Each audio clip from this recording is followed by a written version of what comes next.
almost to the home stretch and ready to complete your beautiful new vinyl fence by adding the gates. First, there's a feature I'd like to point out about the Active Yards vinyl gates.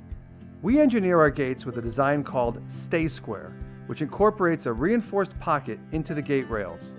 This makes your gate stronger without the use of a brace or visible fasteners. Once you've unpackaged your kit, you'll want to lay out the gate uprights and rails. Then apply the fence cement in the top and bottom pockets of the first gate upright. Insert the top rail into the pocket. You may need to use a flathead screwdriver to guide the rail into position. Use a mallet to gently tap it into place. Repeat these steps for the bottom rail.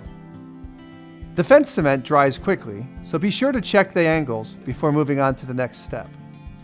Once the cement is dry, start inserting your boards, starting and ending with the one with the U-channels. Next, apply the fence cement in the pockets of the remaining upright and insert the top and the bottom rails.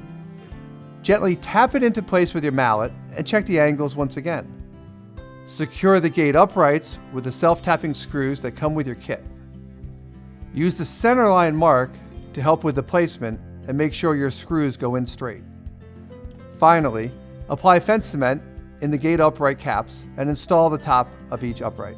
When adding hardware to your gate, start by marking the pilot holes for the hinges at the top and bottom of one gate upright where the reinforced pockets are located.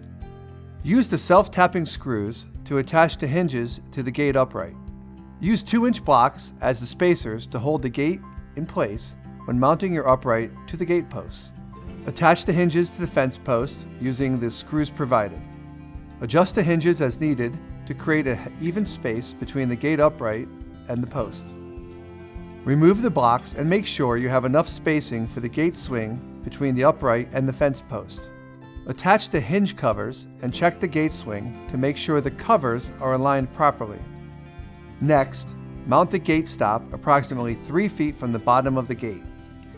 Once everything is perfectly aligned, apply your handles, gate stops, drop rods, and latches to complete your installation.